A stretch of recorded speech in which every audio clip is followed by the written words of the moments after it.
She draws in a breath, lays a soothing hand on her stomach, and... That it was really the crib I was looking at earlier, silly. She is pregnant. You're right, Uncle Zach. It's cute, but the pattern's not to my taste. I'm pretty sure Marianne could do something about that, though.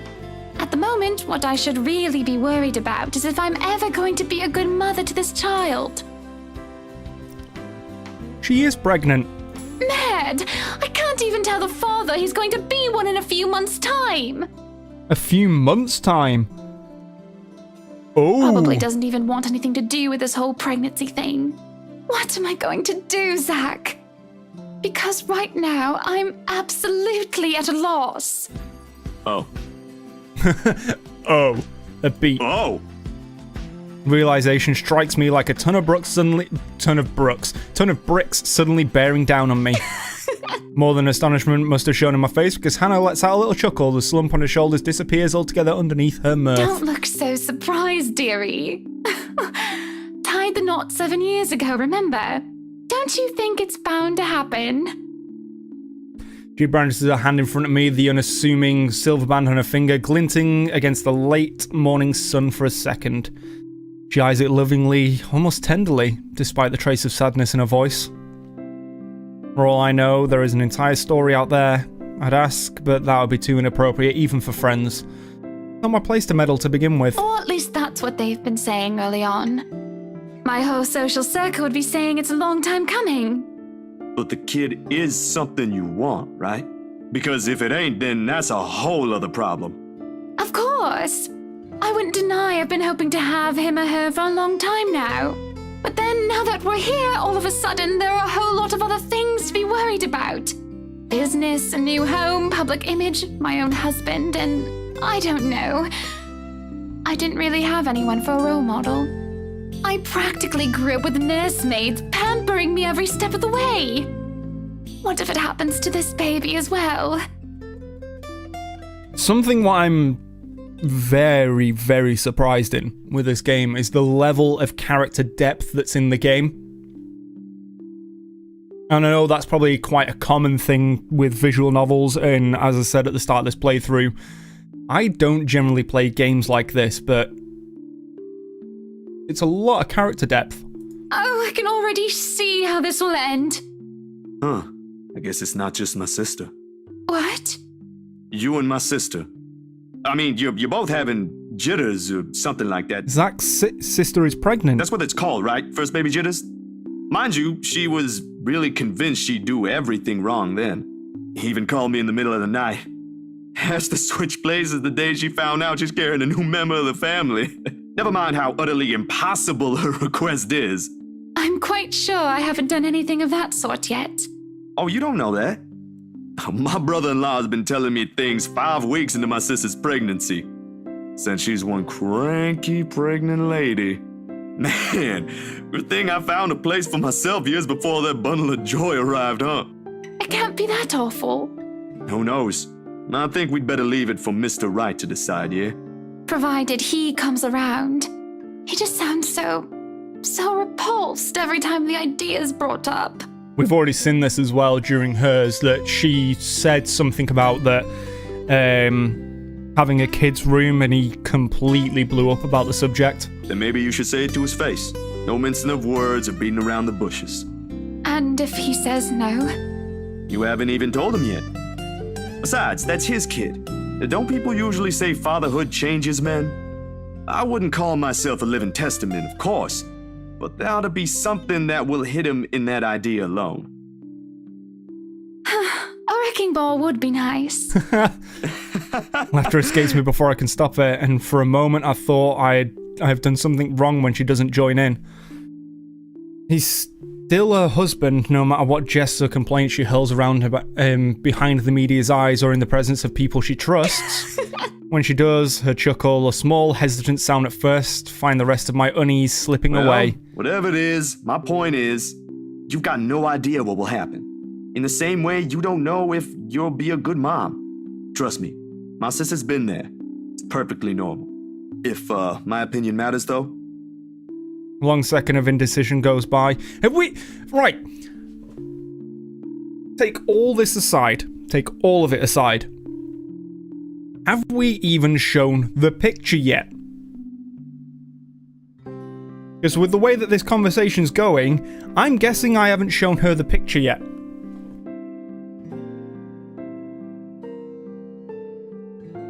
I can feel her eyes filled with nothing but curiosity, boring into me while she waits for the rest. Just a simple sentiment, but one thing I think she needs to hear for all the doubt she's unwittingly places on herself.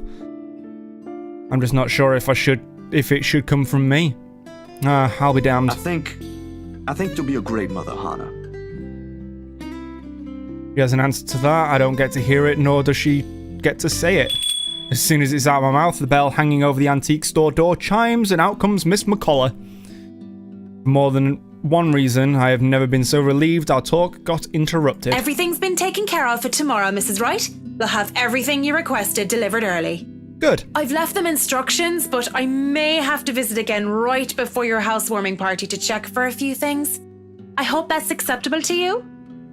More than Marianne. This is a little early to say, but you did marvelous work with the mansion. I can't wait to see all of it come together tomorrow. I'm only doing my job, ma'am. Needless to say, it's always a pleasure to hear a client is satisfied with my work. I can imagine it is. Nonsense! You have every reason to be proud. I know you've already established your name here, but I'll still make sure word gets out, of course. I think I've got a few friends who might be interested in decorating their homes. I'll see if I can introduce you to them tomorrow. I really don't want to impose, Mrs. Wright. There's still a lot to be done, and I'd rather be keeping an eye on it myself. You know well enough I'll still do it. You too, Monsieur le Photographe. You better be the one taking the pictures for the event tomorrow, or I'll be very upset. I blink at her, confused. Last I checked, I had nothing scheduled on my plate tomorrow. Oh! That's a weird thing to think of. So, we know that Zach was at the party taking photos. We didn't know how that ended up. We've just been offered it now.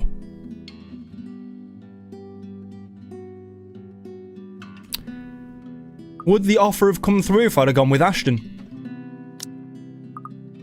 A couple of fleeting thoughts did cross my mind, like working on personal projects, but with the expectant expression on Hannah's face alone, I've wondered how long it'll go, how they got Isabella to sell them the mansion with all the paperwork, and the loops it has to go through.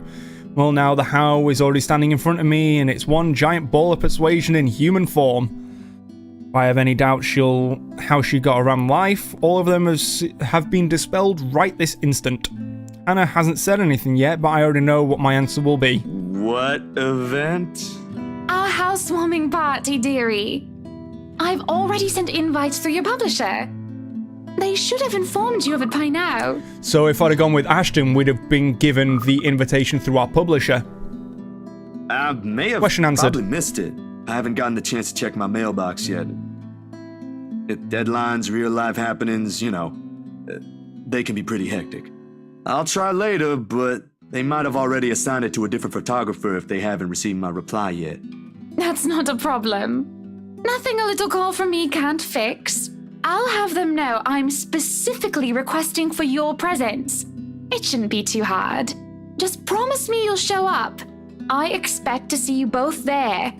No excuses. Good company, good music, good food. Of course I'll be there. Lovely. I hope we have that settled then. Yep. I'd love to stay and chat, but unfortunately I have an appointment scheduled with the doctors after this. You two will have to excuse me. Are you feeling fine, ma'am? It's nothing big. There is a short while in which her hand faintly touches her stomach when she says this, her smile as she does so, a tender thing in itself. She might never let it cross her mind, but motherhood would suit her.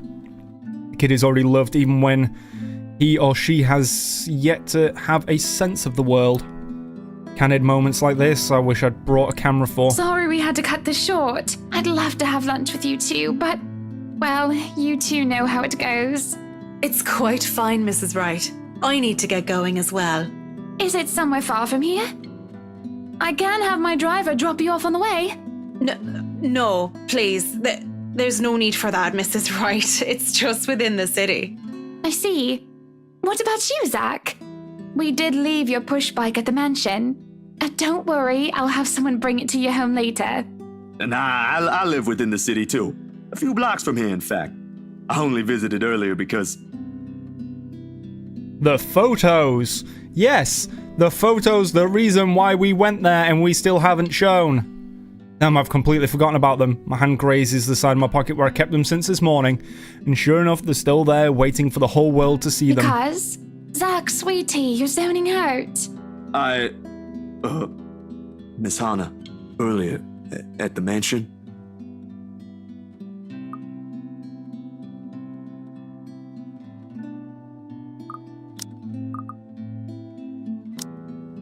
Overwrite the save file. I think it will be better if you take a look at these yourself. Oh, no. Load. Never mind. There we go, it's back on par. She should know. I really should tell her. Yeah. Zachary, what is it? When I look at her, all I see is a woman who only wants the best for the family she's trying to build. See those loving smiles on her face whenever she puts her hand over her belly, the fond tones in her voice every time she thinks about what will be in months is... That is weird grammar. Bet she bought that mansion for the same reason. To fill its many rooms with the smiles and laughter of their children, to create memories from it, unlike the lonely one she had as a child. I can't bring myself to shatter her that little wish. What other proof do I have except for what might be taken as a couple of badly developed photos? No matter where you look at it, this is ridiculous. Maybe I am seeing things and I need to visit my doctor again as soon as possible. About the photos you requested. Oh, are they done? No, actually, they're not done yet. I had to finish the ones for the magazine first. I really don't want to rush it. Please don't tell me you came all the way to Anslim just to tell me that. I made you a promise. Oh, you poor thing. I won't hold it against you if you can't give it to me soon. I'm not rushing you, dear. Good art takes time, yes. I'm more concerned about the quality than how fast it gets delivered. With it, I'm sure I'll get my money's worth. You really don't have to pay for it, Hannah. Shush you. Don't sell yourself short. You keep doing that and other people will follow. I'll have my secretary send the first half to your account tonight. No buts. Behind her, Miss McCullough merely nods, mouthing at me just to take it as it is. She'd know, of course, being the other person working for the rights. Even if I decline, I'm certain Hannah won't be giving me a choice. She'll do it anyway. I guess I'll just have to make sure I'll take good photos tomorrow at your party, yeah? Fair enough. I'd love to discuss it with you, but I'll only get in the way. And I really need to leave now. Have a good day, then. You too, sweetie. She smiles and waves, and then she's gone, leaving me wondering if I just wasted half my day worrying for nothing. But the weight of the photos in my pocket is impossible to ignore. Maybe I should have done the foolish thing instead. Mr. McCullough departs shortly after Miss Wright has taken a leave, muttering something about getting a quick lunch before fetching Baruthiel from Chris. Oh yeah, cat. I don't know what or who a Baruthiel is. It must be important for her to make this kind of hurry. And well, she doesn't seem to be fond of small talk, something we can both agree on. Lunch sounds good, or a walk around the city maybe, but with the sun as high as it is now, nah. And after how things with Miss Wright went, I simply can't muster the appetite for anything at the moment.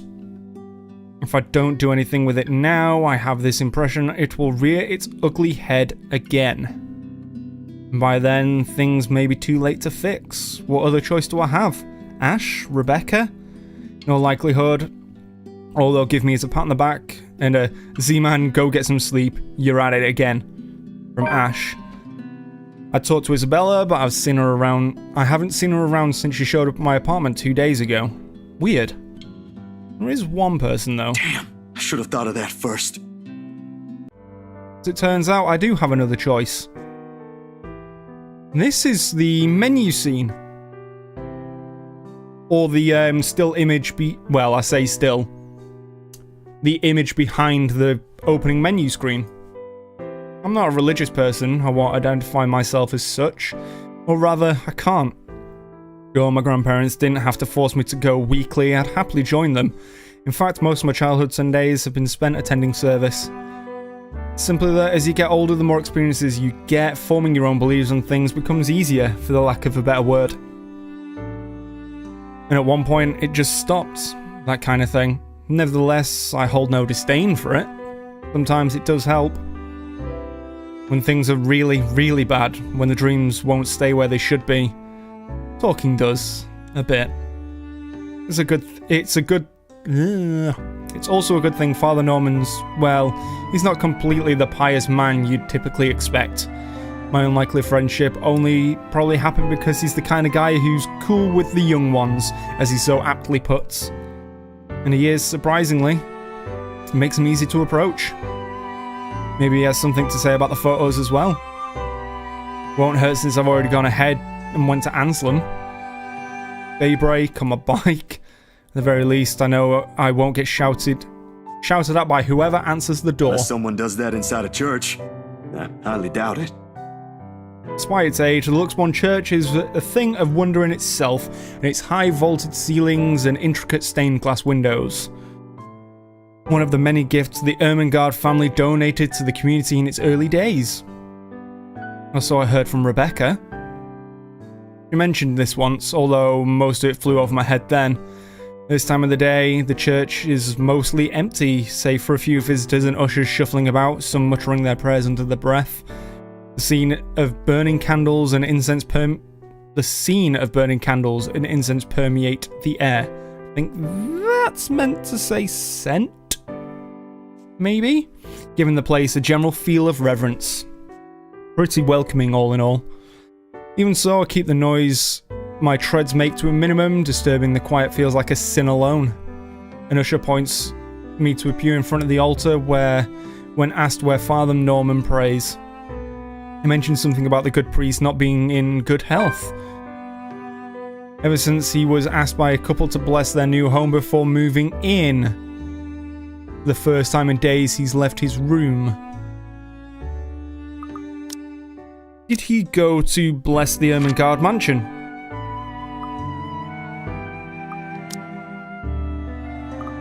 Nervous little chap, the kid. Nevertheless, he leads me close to the front of the dais, with a reminder not to stay too long before walking off. Seconds later, Father shifts and stands. He doesn't seem to have noticed me, and I have to give him a little tap on the shoulder. When he looks, though, to say he's surprised is an understatement. Stay away.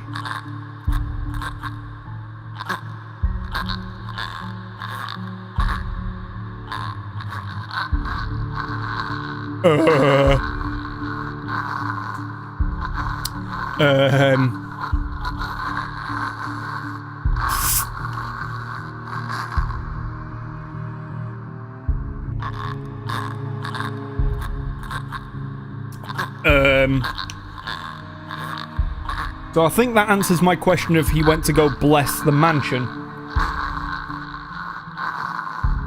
His voice comes out a whisper, almost inaudible in the hush. Quiet restraint and deference to while we're both are standing, but the tremor is there. He focuses on me with wide bulging eyes, copious amounts of sweat appearing on his forehead, despite the relative coolness of the place. Father Norman? Keep your distance. Hey, it's me, Zach, remember? Stay away, don't come near me. Must be the fever talking, or whatever he's caught. It has to be. I don't recall ever doing anything to him to drive me away like this. In all the years I've known him, he's been nothing but polite, nothing but accepting of people regardless of beliefs or status in life. Words akin to a threat to come out of him, it's simply beyond unimaginable. Go back to where you came from. Leave. Father, what did I do? Leave now. I extend a hand to his shoulder, meant to be reassuring. He recoils, his ankle catching the edge of the dais, and as he backs away. His shout when I attempt to reach out again echoes through the entire hall, catching the attention of a few people inside. Tried to keep a level tone, but with these strangers' eyes trading him, panic starts to weave its way into me. Stay away, demon! Go back to the hell you came from! Father, it's okay. I only came here for some pictures I thought looked odd. I figured you might know something. From my pocket, I fish out photos and try and hand them to him. He said he strikes my wrist away, almost like an accusation. He sends the photographs fluttering away uselessly to the floor. Helpless, I can only watch as he curls himself on the ground, a sad, blubbering mess whimpering to himself. He tips his head forward and begins rocking, his hands clapped over his ears. That accursed spirit, so full of anger and pain. All those horrible things I've seen. I can't sleep. I can't eat everywhere I look. Go away. Go away. Go away. You're not supposed to be here. This is a house of God. Be gone, demon. Lord have mercy, God, our Lord, King of ages, all powerful and almighty. You who made everything and transform everything simply by your will.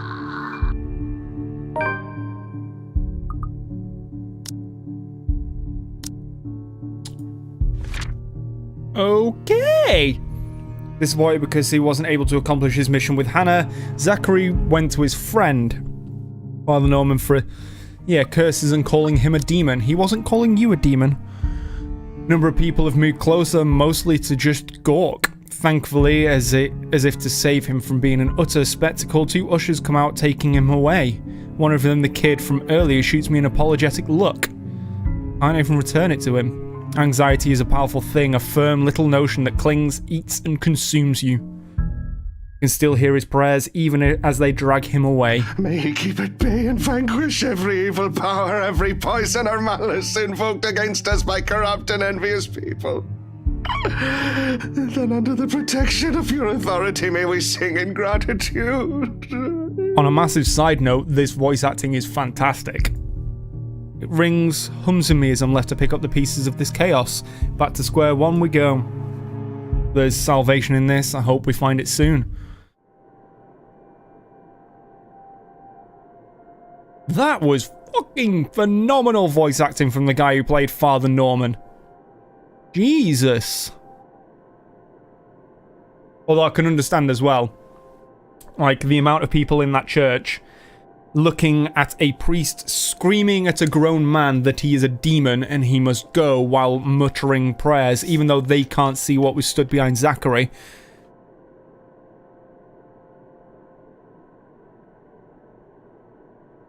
So here's a question.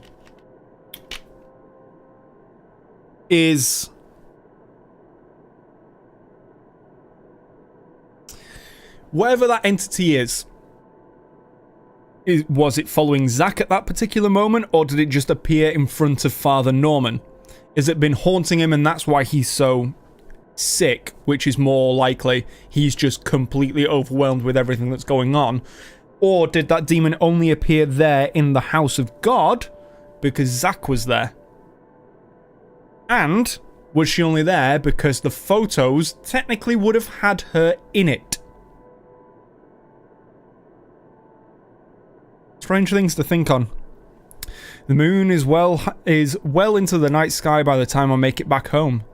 My heavy treads and the sound of traffic outside echoing in my ears, filling the empty room with some semblance of life. Nana would scold me if she ever hears me walk like that, but after today I really can't give a damn about everything. The mattress creaks under my weight.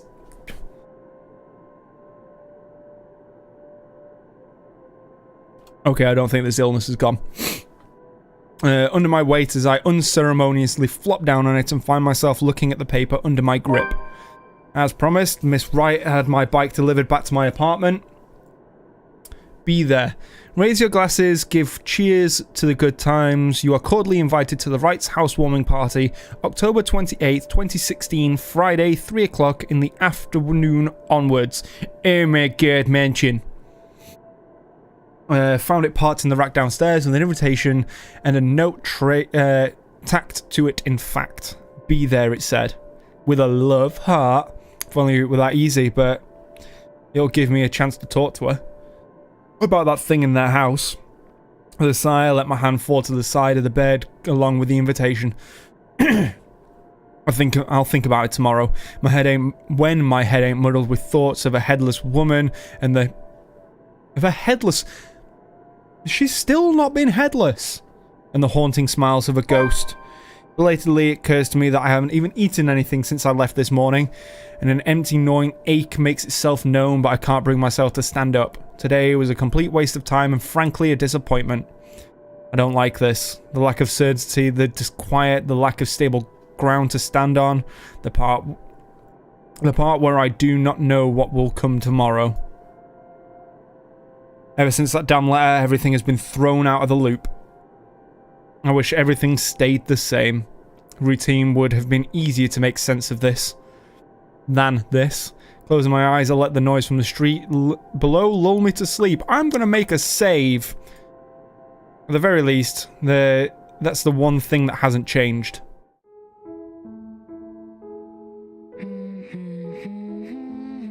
Oh, this is another nightmare again. The melody carries itself into the hall long before I cross the threshold. Solemn but gentle and soothing, a reminder of what home is.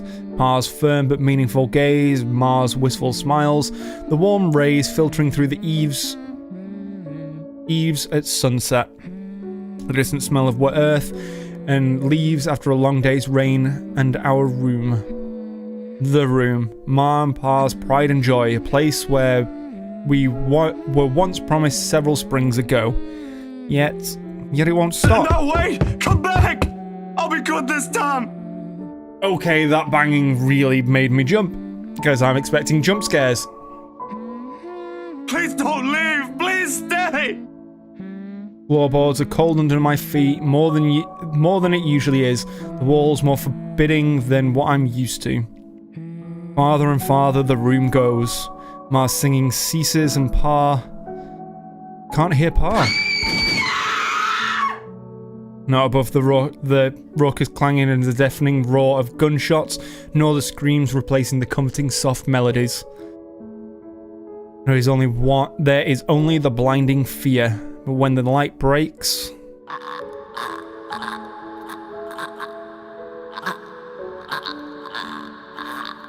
This is now melding into his nightmare of where his parents got murdered.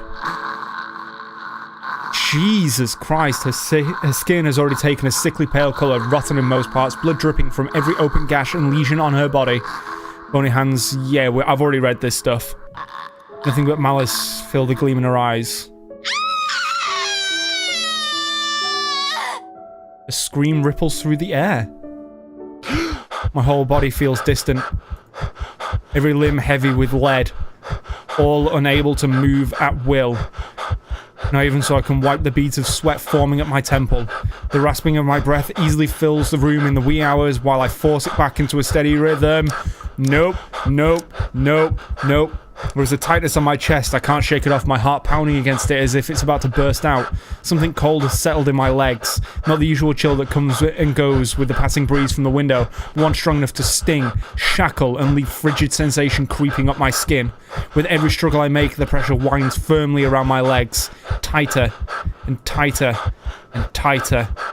All until it becomes too much. My heart stops. Another draft sweeps into the room and brings with it an iron tang of blood. Thick. Suffocating. Filling my nose with a foul, sickening smell as I shift my gaze downwards and it slowly comes into view. Mouth stretched in a hideous... No. No. Mouth stretched in a hideous smile and eyes brimming with nothing but madness. The stench of gore taints the air around me and I can't look away. From it. Her, from the terror and death that her uncanny twisted features alone scream. I try to open my mouth to shout, to ask for any help. My voice has left my body altogether. All I have is the painful realization that no kind of plea will ever save me from her. And suddenly the bed dips. Ah!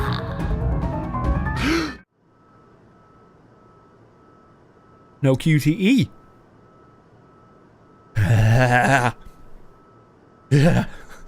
Nope. Nope. That is a whole big barrel of nope, nope, nope, nope, nope. The brutal plunge back into myself jerks me awake. There's no ear-splitting scream, no wild thrashing of limbs, just a painful, constricting awareness that something has wound itself tightly around my neck. I waste no second pulling a blanket away, but allow myself a few minutes to steady my breathing before getting off the bed. Inhale, hold, exhale. 1 step, 2 steps, 3 times a lady. But the dreams have gone worse. Yeah, no shit. Because now his 2 dreams are fucking linking into one. Ever since 2 days ago, no longer the small cursory flashes that I'm used to, but vivid ones that linger. I can still feel the blood in my hands, the putrid smell of rotting flesh, the sickening crunch of bones breaking with every movement, and her cold, chilling eyes as they bore into me. Nope. I draw in one long, ragged breath, and before I know it, I'm walking out the door. Even in the waking world, it reeks.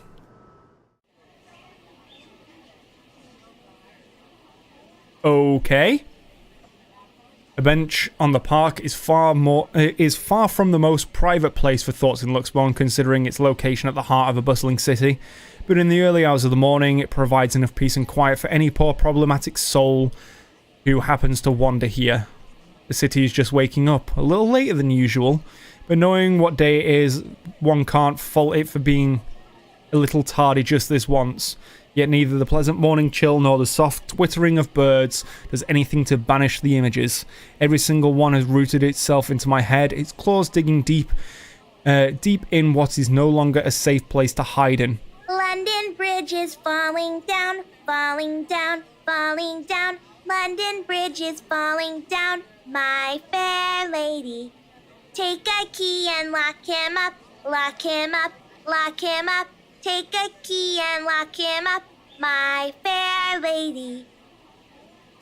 London Bridge is falling down, falling down, Nope. London Bridge is falling Shut up, down, shut up, shut up, shut up. my fair Now. lady. Now I don't know. Take Oh a my key god. and lock him up, Sometimes lock it's him easier up, to run, easier to lock him hide up. when everything's Take falling a apart. That key way and you don't lock have to be the him up, first to witness it when it does. my It worked when lady. things were bad at the movie, after all. London Oh, Bridge is be quiet, be falling quiet, be down, quiet. I don't like it. falling No, down, falling no, down. no. London Bridge It also is worked when Ma and Pa falling were taken down, from my us. fair Though the sentiment lady. is a little hypocritical when you Take a think about my key and lock him little up, talk with Miss lock Wright the him other up, day. lock That's just him how up. it is. Take a Maybe. key and lock him Stop. up, my fair lady. London Bridge is falling down, falling down, falling down. Maybe it's just. London Maybe it's Bridge is really. falling Maybe down, it really is better my- if I just. Hey, mister.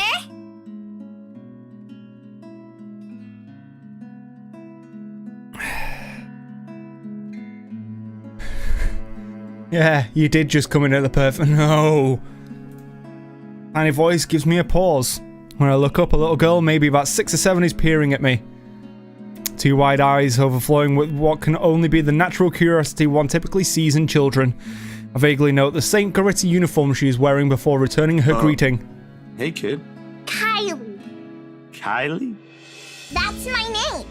Mama said it's rude not to call people by their names. She then flops down on the empty space beside me. Nope, nope, Zach, just run. Run. Run away right now. Run. It's a horror game, and it's a little girl. Run. Her little legs, still too short to touch the ground, swing in tune with a song she hums under her breath. I don't mind kids. Nana would often invite the ones in our old neighborhood to give them treats. Of course, by then Sis and I were both too old to play with them, but you get used to the commotion eventually. It's not completely as unpleasant as most people would imply. Kylie seems to be a well-behaved kid anyway. Oh, sorry. Nice to meet you, Kylie.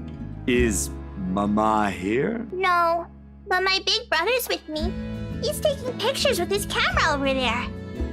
She points to the far end of the park, the one closest to the street, where a kid is taking shots of something above him. It doesn't look to be the birds because all there is sat on that side of the park are I don't buildings. see what's so interesting with the tip of a building, though.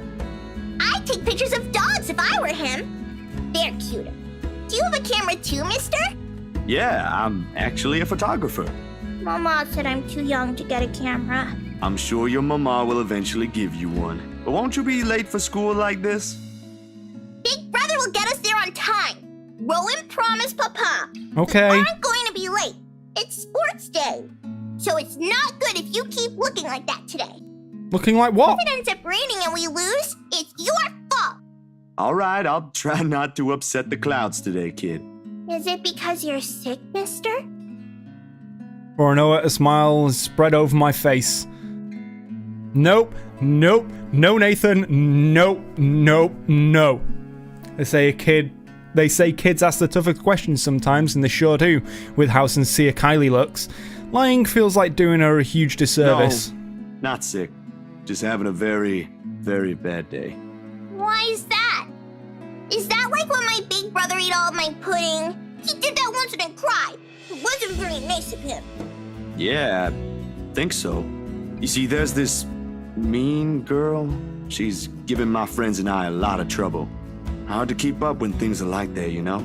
Especially when you can't do anything. It's kind of scary. Makes you wish things will just stay as peaceful as they used to be. Nope. Nope, nope. Maybe she just wants to be friends with you? I highly doubt that. Yes, the ghoul just wants to be friends. She already hurt one of my friends. What if she's just sad? Or maybe she just wants help. That's what happened with Melody. I let her borrow my crayon when she left hers. Now we're playmates. It's not really the same thing, Kylie. What she did, they're pretty bad things. I still think there's another reason. Did you try talking to her? That's what Mama said I should do. I don't think that'll work either. You haven't even tried yet. You sound like Rowan. You're just scared, mister. That strikes a chord. Maybe it's the honesty in her tone, or simply the truth in the words itself. I don't know why, but I can't help it. I laugh. Loud enough to disturb an elderly couple taking a leisurely walk nearby. Why are you laughing? That's nothing. You're a really smart kid, you know that? So I've been doing, ain't it? Go full speed ahead, then backtrack when the going gets tough. Stay in my safe zone because that's what I know. Once Dr. Navarro said I should be the first one willing to deal with my problems before anyone else. I didn't show up on our next appointment after that. But he's right. And though I hate to admit it, knowing what I've seen, but the kid makes a good point too. Been so caught up in thinking there might not be a way out. Maybe there is, or maybe there isn't, or maybe there is, but that doesn't mean I should just leave it up You to better fate. get to school, though, or you'll miss sports day. You should have won yourself some awards, alright? Alright. Can I show it to you when I do? That can cheer people up, right? Nope. Go away. Forever. Don't ever come back. In the distance, her brother calls for her, and I took that as a sign to leave. Got things to do, to face, the few steps they say. I'm good now, I think. Thanks to you. Besides, Mr. needs to go. But you should show it to Mama and Papa. I'm sure they'll be proud of you, Kylie. I will. Thanks, mister. Bye. I give her a little pat on the head before heading my way. Small gesture of thanks from a stranger she didn't know might have helped. She may not understand it now, but even though at such a young age she already has this understanding of things, but maybe when she's older, when the world is no longer seems too big for her. But aren't you going to help me, mister?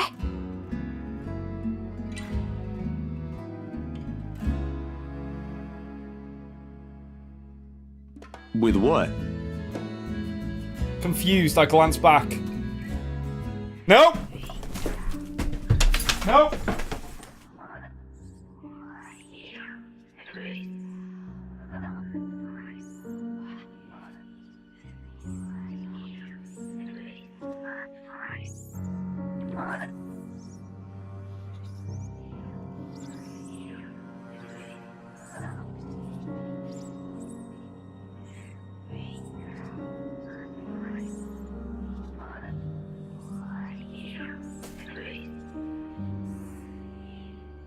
No.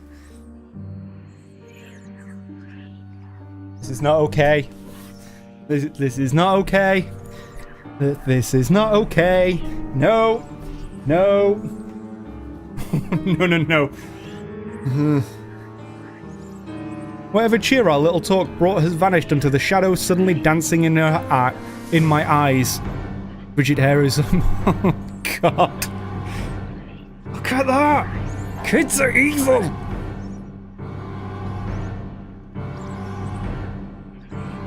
Oh, great. And the music doesn't help, does it? No. No. No. No. Frigid air is most definitely not how the morning chill should feel like. Bitter, stinging, unwelcoming. And the kid... What do you think, mister? Are you going to help me? Leave us alone! What did we do to you? Response never comes, however, because when I blink... Gone. Hello? Mister? Are you okay? Can you just fuck off, child? Please. Ugh.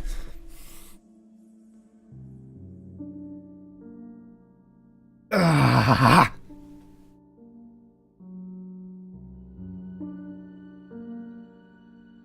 For several passing seconds, I let my stare linger on her face, waiting for any sign of another change. But all that remains is a carefree smile of a child, nothing of the smile, none of the cold, bloody smile. Nothing. I really need to go, Kylie. It was nice meeting you. See you again, mister! No, no you won't. Never. I break into a run. I don't look back, not even as I bump into a couple of passers-by as soon as I'm out on the busy street, going insane. That's what it is. Oh my god. Ah.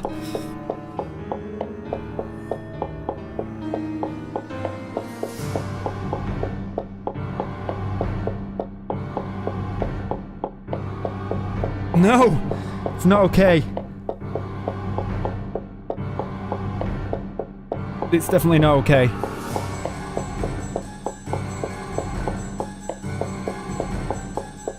But yes, just keep running. The tremors follow me even as I get home. Hoped a little stroll around the block for a few hours would help. Instead, I'm assaulted with more images of her smile, the loathing in her eyes, the stench of gore, the horrible crunch that comes with every movement she makes. Even old memories have been sullied by her, and Ma's song no longer sounds as sweet as it meant. I knew you wouldn't be able to resist. It's high noon. In the end, all I've got is this sinking feeling I will never be rid of her image, another ridiculous idea that may or may not even work. The sun is already hanging low on the horizon when I make it back. And for the first time, coming home feels more like a chore. Seriously, my heart is going fucking 10 to the fucking dozen. Ugh.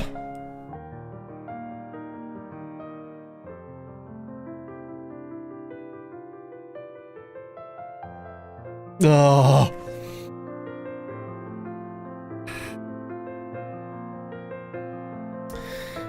Only I didn't arrive to an empty... No. Sup, Z-Man? Oh, thank God. I told you we should have called him before going here. It's fine. Not fine. It's Astrid I see first, sitting comfortably on my couch, munching on a bag of chips, crisps, with both feet propped atop of the coffee table. Whatever proverbial stone has made it home at the pit of my stomach automatically flies right out of the window at the sight of him. Before any exasperation can set in, my attention is taken to the other occupant in the room. Isabella perches on the only other chair in the room, attempting to make herself smaller, it seems, from how close she's hugging her arms against her. Nevertheless, she gives a small smile when she notices my stare. Yet somehow there ain't any warmth in it like it's supposed to have. Hey, Zach. Sorry we just barged in here. Ash was... And don't worry, Nathan, I'm going to be fucking clipping that. But it also means that I'm going to have to watch that bit again.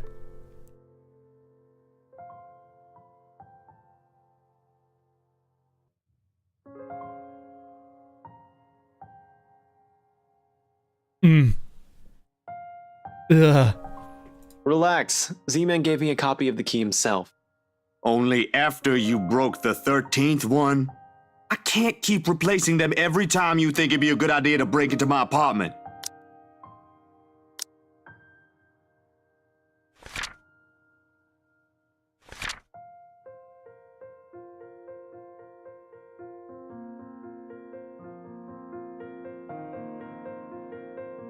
No.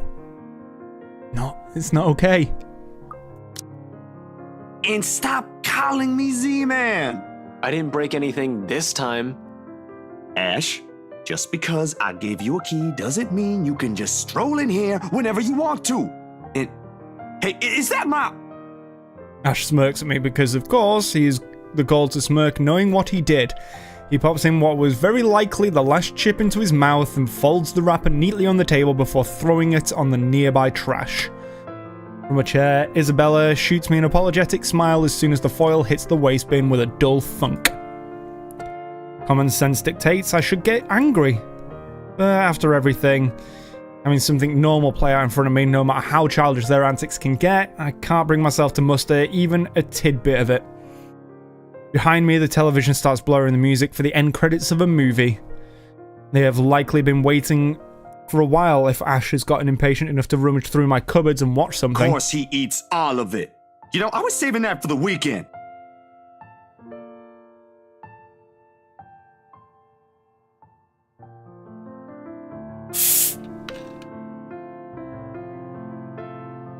Did you at least share some with Bella? Don't worry about it. I'm good, Zach. Yeah, well, I'm not. Really? It's free food, you know? What was that you usually say? You don't say no to free food? What happened? No, I'm just not hungry. Ash only shrugs at the question in my eyes. Can't be the only one who finds the vibe she's giving off to be odd, and the guy has no doubt already caught wind of it. Aye. But if you want something, just say so. I've got a fully restocked pantry right here at your disposal. Still not a 5-star level thing, but for an empty stomach, it'd do. Just say the word. Thanks, Zach. Maybe next time. Food is not really what we came here for. Ash, he's the one who... She casts a brief glance at Ash. In an instant, he sits up. Every trace of amusement is gone from his face as he clasps his hands in front of him and leans forward. A minuscule gesture meant to ease, yet the grim expression on him tells a different story altogether. All right, you two, what's this about? I don't like those looks. A short but tense pause follows. They're both stalling. Under normal circumstances, I'd wait. With these two, the more you force it, the more they'll clamp down on it. But as a handful of seconds continue to slip by, the unsettling feeling in me grows with it. Soon it turns into impatience. Before I can demand a response, though, one of them finally speaks up. It's Isabella who breaks it We first. just thought we should check on you. After what happened to Rose, Please don't tell me something happened again. No, nothing. None so far. And we're keeping it that way as much as possible. Ash, it's not that easy. This isn't some... We don't know that. Let me... A bit of frustration in his tone is impossible to miss, but he catches it as soon as Isabella draws back. He allows himself a moment to breathe before dropping it for one less harsh, more tempered, gentler. Let me look at this first, okay? I agreed to help, but you've got to let me handle things from now on. I already told you everything. There must be something we're not seeing in this just yet. We'll sort this out, but no more silly ideas and running around on your own. You're making people worry more than necessary. Becca, especially. So everything's fine. Depends on who you're asking. How are things with you? Anything odd? Good, I guess. Good, you guess? Demon woman! Admittedly, how things went down at the housewarming party last night threw me off a bit. Wait, did we skip past the party? Oh, we did. I'm not asking about that. Remember the letter thing Isabella's been yapping on about? Yes. I'm asking about that kind of odd. I look at him.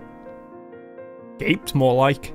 His serious expression doesn't waver, despite the perplexed look I shoot him. There's a brief second I let pass, and I wait for the heavens to fall somewhere. Doesn't come. The sky is still bathed in vibrant reddish hues, and wait for the night to arrive. Luxborn is still the same busy city, and everything in my room still appears as it did a second ago, including the unnerving ticking of my wall clock. But if Ashton, calm, cool, collected, always logical Ashton, for fuck's sake, takes interest in this, something or someone must have fucked shit up somewhere. Well, the dreams, they're a lot worse than usual. There's a woman now, ever since we saw that letter. I don't know if it's the same one Isabella talked about. Maybe it is, maybe it ain't. I really don't want to go back to sleep sometimes. Last night was the worst. Anyway, why are you asking about this? Rose's death isn't just a coincidence, Zach. It may have something to do with... I may have... Wait, stop right there for a sec, Bella. What? I thought you ain't buying this stuff, Ash. Just the other day, you said the exact same thing. I still don't, but even Rebecca, out of all people, claims there's something. Whatever this is, someone has got to look into it. Everything about this screams shady. Are you sure you even have the time? Ain't you busy with your current case? I got taken off that one. This is why he's able to do You it. didn't say you were taken off your case. Ugh. I just got the news this morning. Apparently, the higher-ups think I'm doing a horrendous job at it. Horrendous. It doesn't matter, though. If these two cases are connected like I initially thought, then regardless, I'm on the right track. Are you sure we should even be doing this? Probably not. Doing what exactly? There's someplace we'll visit after this. Too vague for comfort, Ash. And please don't tell me you're bringing her with you. His affirmation comes in the form of a stare. But that alone says all I need to know. What I pointed out gives him a pause, though, and his voice is thick with hesitation when he addresses Isabella. You know what? Zach's right, Isabella. You don't have to come with me. It's not myself I'm worried about. It's you. I'll just do this myself, if it'll get you into more trouble with your superiors. At least I can make up an excuse why I need to be there. Don't be ridiculous. You're not walking in there without me.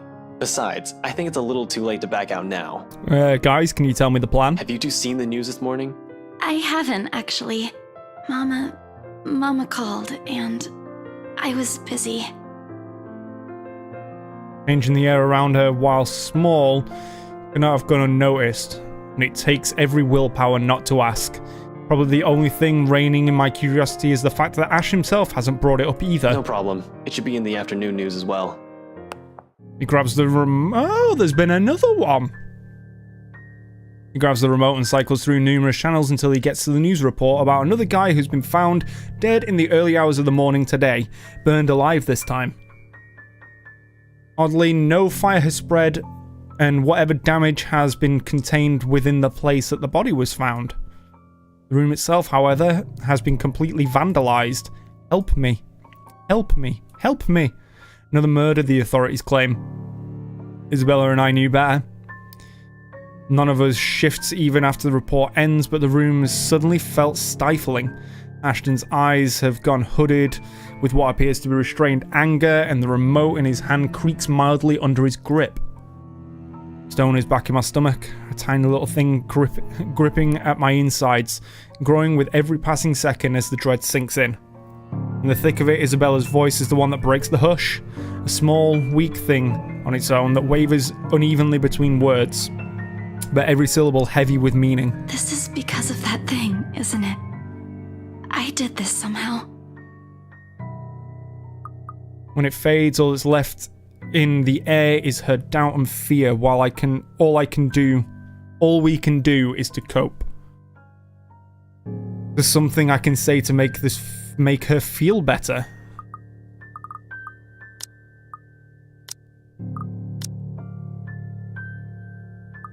It ain't too late. We could still fix this. There's 3 of us here. Yeah. 4 if you count Rebecca. No, she's staying away from this. Lissa gazes at me, eyes steady and shoulders squared as she holds it against the baffled look I give her.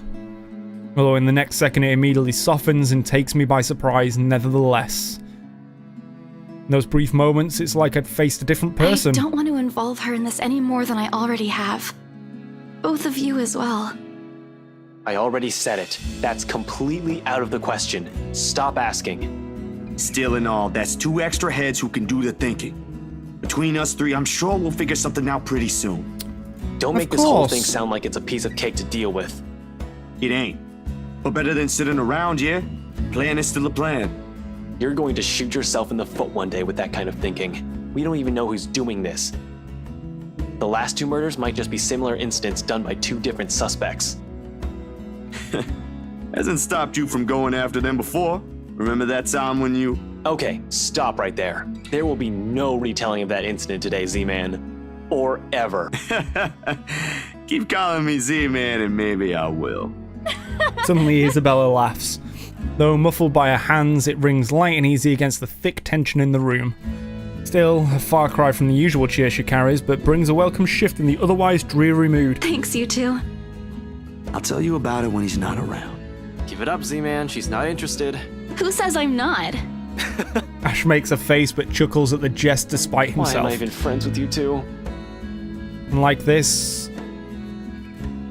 Fucking lizards. And like this, most of our worries ebb away, if only for a few moments. They take their leave mere moments close to sundown. But regardless of the lighter mood, little has been said of their plans, only vague hints of what they're aiming to do after. While it ain't any of my business to know, something about this whole thing still gnaws at me. Any passing thought urges me to do something as well. At this hour, the streets are once again busy with people heading home after a hard day's work. Little of the bustle matters to them as they step out into the crowded walkway, however. Ash especially. There's only one goal in his mind, and I'd wager there's nothing I can do to stop him at this point. It's probably decided long before they made the decision to drop by. Despite this, Isabella lags behind. A worried crease is back on her forehead. She watches Ash leave to get his car. Something wrong, Bella? No, actually, can you check on Becca for me after this? I really didn't get the chance to tell her where I'm headed off to. Tell her I'm okay and No, just that. You sure I should skip on that part? If she finds out about this, she'll be angry. I don't really want to deal with angry Rebecca. It gives me a stomachache just thinking about it. Neither do I, but I'll handle it if she gets mad. Just make sure she's safe and tell her to be careful. You too. Take care of yourself. Almost abruptly, she pauses, the gaze in her eyes hardening as she lapses into another one of those long-distance silences from earlier. It ain't just because of the whole fiasco with the letter anymore. I don't want what happened to Rose to happen to you guys as well. This one cut deeper. Before I can ask about it, Ashton returns, casually ringing his car keys in one hand and gestures at Come on, Isabella. we don't have much time. Shirley's waiting. Fucking calling you a car, Shirley. Who's sure? Oh, right. Don't answer that. I don't want to hear it, you huge dork. Says the person who gave her stuffed toys names. Batcat? Really? It's cute. Yours is just weird. It's exactly what I was thinking. I'll see you later, Zach. She spares me another smile as I watch her walk off. Only now did it occur to me that none of those she gave today ever did reach her eyes. Make a grab for the back of Ashton's Parker's. Parker's. He staggers briefly before correcting himself and shooting me a confused Is she stare. alright? What? Who's okay? Isabella. She's been, I don't know, out of it today? Did something happen earlier? Scowl on his face says it all. She's actually been like that this morning. I'll ask, but Just do me a favor and watch over her. We have no idea what we're dealing with. I don't know what happened to her since the last time I saw her, but from how she's been doing today, whatever it is, it seems like a pretty big deal. Wait, you didn't annoy her again, did you? Because I swear to God, if you did, you've got another thing coming for you. She had a phone call from her mother, and we know that her dad's sick. what? No. Why would I? Just so you know, I already apologized for the one at the movie house. Granted, she deserved more of an apology, but I meant it that time. Wonder if her dad's dead. It's the only thing that springs to mind, which should probably overshadow everything that's going on at the minute, is if something in her personal life monumentally like that happened. I'm just asking. I'll take your word for it. But if you can find out what's bothering her, that'd be nice. Honestly, I don't think it's the litter this time. I'll see what I can do. Make sure you keep yourself out of harm's way, alright? Yeah, you too. Don't do anything reckless again. Reckless, no. But I can't make you to promise I won't do anything. After seeing that, there's no way in hell I'm going to pretend there ain't a problem when there is. This is a really big one, and I'll be damned if I let anything happen to you guys while I sit here. Good man. I'm done running when things get tough. I was about to argue for a moment, but Look, bro, if things ain't good, I'll be the first one out. But allow me this one thing, alright? Just this one time. If it doesn't work out, you'll be the first one to know. You can laugh then, or berate me all you want. But please don't ask me to step aside like I'm incapable of doing anything to help. I have no idea if it's the look on my face or the tone of my voice. Ultimately, although his mouth presses into a thin line, he nods. All right, stay safe, Zach. When he stumbles into the sidewalk and allows the afternoon crowd to swallow him whole, I like to think the tiny gleam in his eyes is the closest we get to optimism in this situation. Whether that alone will be enough to give me a peaceful sleep tonight remains to be said. Night falls, and despite my best attempt, sleep still eludes, so we just skipped another day.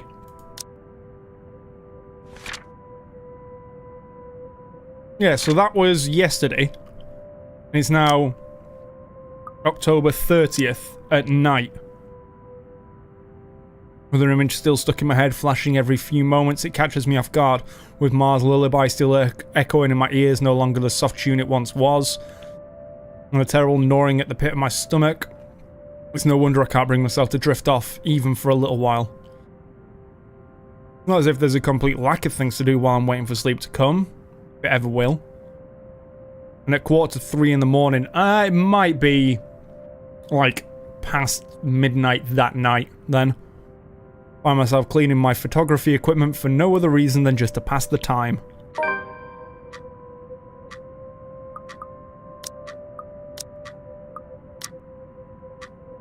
Now, if I'm going to be honest, it's not the night terrors that are keeping me wide awake tonight, but the anxiety that and the hope I'll hear from Ash or Isabella soon. And for what's perhaps the 42nd time, my eyes shift over to the end of the table where my phone lies still. I've not heard from them since they left. They hadn't promised to call, of course, but a small part of me wishes they would have had the common sense at the very least. Waiting is a tough game, and with the concern stretching out the minutes far longer than usual, it's impossible for more unpleasant thoughts not to enter my mind. This word structure. Moreover, it does not help that the clock finally strikes 3. My hand stills.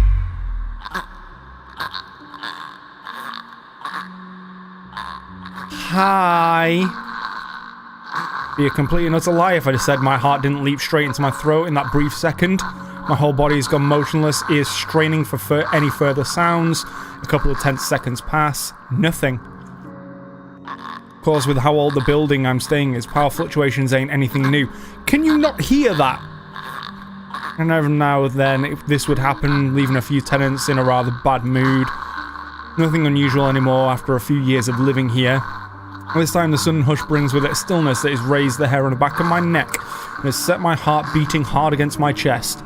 Something reeks in the air, and in the instant, this place is no longer home. It's a prison. Every rational fibre in my being screams at me to leave. I force myself to swallow and keep a clear head as I lay down all my cleaning tools and begin gathering together the rest of my things scattered around the table. Camera's body, lenses, filters, diffuser, phone, anything my hand could reach, but in the resulting panic, like in the nightmares, it's the scent that reaches me first, a foul putrid smell filling my lungs with the heavy stink of death. My fingers clamp tightly to the camera, holding it close to my body as the tiny thing would provide enough protection to whatever is with me in the room. It won't. But it's the only comfort I have. Hello? I know you're in here. What do you want? I'm getting ready for a QTE.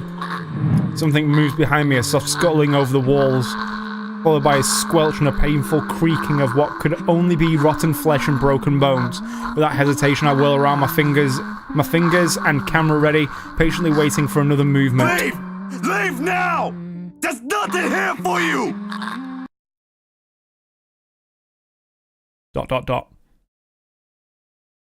a brief moment of silence after. For a short while, I think my pleas worked.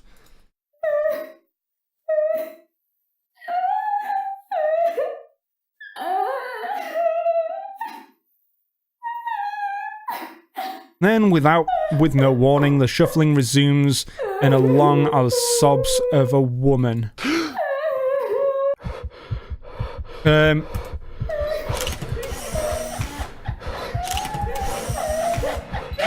Ah!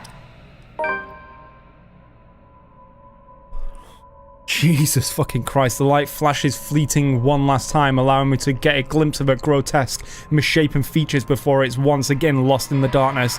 All of a sudden, her tune changes, no longer a soft cry but a high-pitched shriek brimming with pain, grief and anger.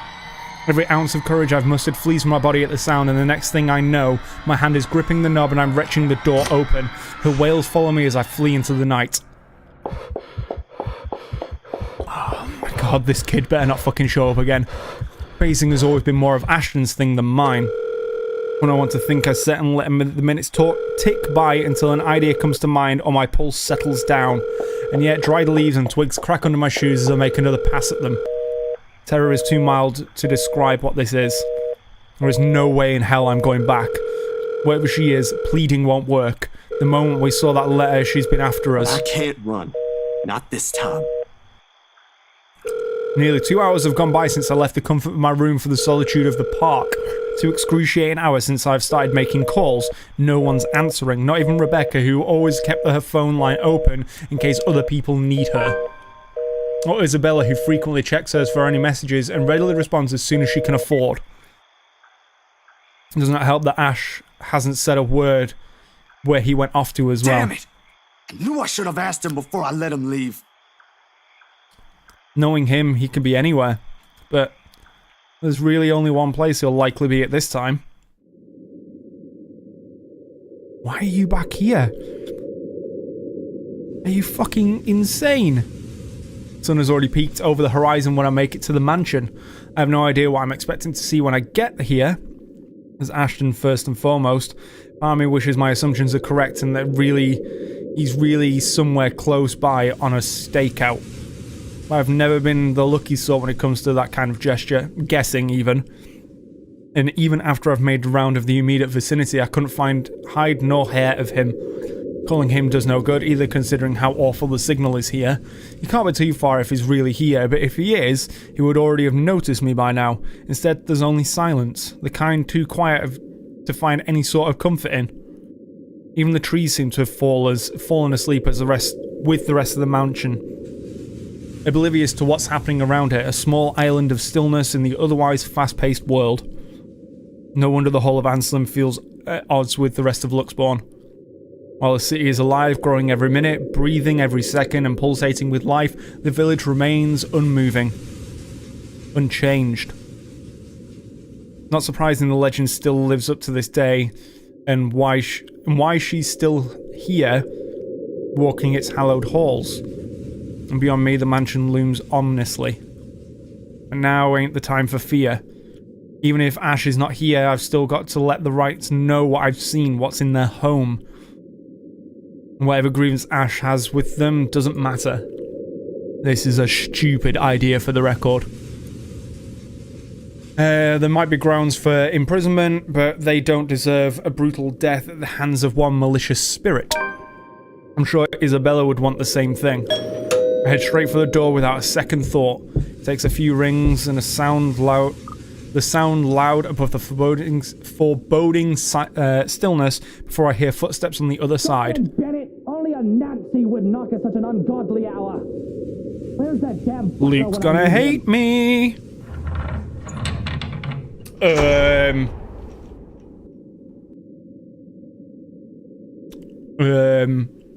What's all this? Before long, the door swings widely open with Mr. Luke Wright standing behind it. Seething would be a complete understatement to describe him. Like this, I've got no doubt why Ash would find him suspect. You! Again! It's bloody 6 in the morning! What the hell is it now? Listen, sir, I know this is not a good time. Oh, it's not a good time! Did you even check the clock before coming here? I bet you didn't! He probably didn't. Unlike you, the ones living in this house need to sleep. Come back when people are actually awake, or I'll call security on you. Before I can get a word in, he slams the door in my face and bolts it shut with much finality. Wait, sir, you gotta hear me out. You're both in danger if you stay in there. Have you seen the news lately? Everything's not a coincidence. Only silence answers me. Maybe if it was Miss Wright... Oh, who am I kidding? There are limits to how far a person will believe in you. Then again, I didn't believe Isabella when she warned us, and now I'm here desperately trying to save people, even if I'm aware it's completely out of my own capacity to do so. Is this what they call karma? If so, this is one horrible way of turning things around. Taking people's lives, playing with people's fears, making them feel useless. You're around, ain't you? You here? Inside this house? Listening, watching, or whatever it is that you spirits do? What do you want? You're already dead! Leave us! Nothing. I don't even know who I'm talking to or if the same person is supposed to be doing that. The only thing I got after is a feeling of foolishness washing over me. Or perhaps this is just me losing my mind. Out of other options and any other leads, I let my hand slide off the door's surface and fall listlessly to my side. And go back to Luxbourne. Try to find the others. Try to get out of this mess with them. Or let them know how much in deep shit we all are. Both sound good. Either way, my loitering here ain't helping at all. I let the quietness calm me for a few minutes before standing up and heading out to fetch my bike. It's quite a distance to Luxbourne, but if I hurry, I can reach it in maybe... The rustling stops as soon as I turn around and strain my ears for any other movement around me. Yo, Ash, you there? No answer. He is here, and I've just missed him earlier.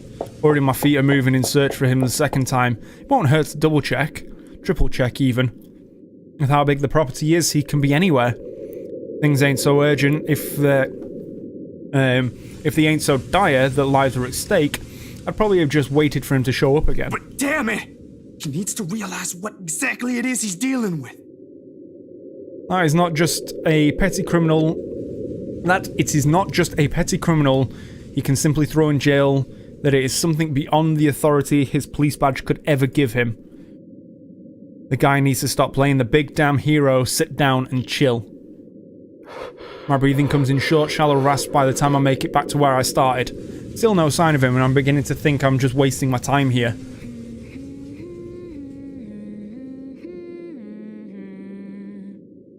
But that is when I hear it. I recognize the melody in a heartbeat. Ma's favourite song. I listen for a while, trying to gauge where exactly from the house it's coming from. My feet start moving before I can stop them. And there, as I circle a corner from a room in the first floor, a single window is open, but I can't make out whoever's inside. However, I'm sure the singing's coming from there. Still, why I'll hear an old tune here of all places, I won't know. Not an obscure song by all means, but it's pretty rare to find someone who knows this. And for some reason, Death seems to follow this song around. Panic Lodge. Run, Zach! Just fucking go. Just go. Panic lodges itself in the base of my throat at once. Whoever's humming might be. I don't want to be the pessimist now, but on the off chance that it is Miss Wright. Shit. Shouldn't just barge in there. I can put myself in danger before I save anyone. Ash will tell me the exact same words, might even write me a dissertation why that is a bad idea if he ain't so lazy. But damn it, god damn it. Someone could be in danger. No, don't go in there. In the end, the rational part of my brain wins out. The half that has spent too much time around Ash. It's right though, the reasonable part. If I do force my way in and find something unpleasant, how am I ever going to fight back? With my camera? No matter where you look, no matter where you look at it, that is simply asking for a painful Have a better death. chance if I find Ash. What is he snooping about? Common horror movie trope. You hear a noise coming from somewhere that you have like a small opening to. Never go to it. Perhaps I should try the forest, maybe around farther into the gardens. Not a sound plan, but it's better than nothing. The woman's soft sobs have subsided by now, by some means. Almost inaudible, to the point where I'm wondering if I truly heard what I heard. His phone ringing. I didn't get to dwell much on it though, because right in that moment my phone rings. The sharp notes cutting piercing through the thick quietude. Clamp my hand over it, pressing the button before the speakers are even close to my ear. Where are you? I only caught the tail end of the person's greeting on the other side, but I know the voice all well What was enough. that, Ash? Could you repeat that? Signal shitty here. I asked, where are you? That's not shitty signal, that's the fucking Google. Hell, Zach, I've been calling your number for a good 20 minutes now. What kind of shithole did you get into? Good morning to you, too. I should be asking you that question. I've been looking all over the mansion for you. I thought you'd be... What mansion? Do I really need to answer that? Why are you even... No, wait. Just get your ass here at Isabella's place, and hurry. Shift my gaze to the mansion, specifically at the window I heard cries from. There is nothing of it now. Not even echoes. How urgent is this? Pressing enough for you to stop asking questions and get yourself here. Please, Zach. That gives me a pause. Rare thing for him to take on that tone. I'll be there in a few. An hour or two, tops. Thanks. I'll see you. I rush back to my bike as soon as the call ends. Without another look, I'll leave the mansion along with its haunting melodies and grim echoes behind. There are more important things than my curiosity and impulses. ...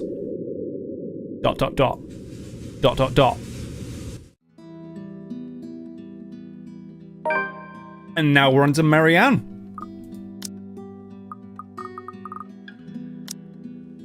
And that's where I'm going to leave it for today. Because my heart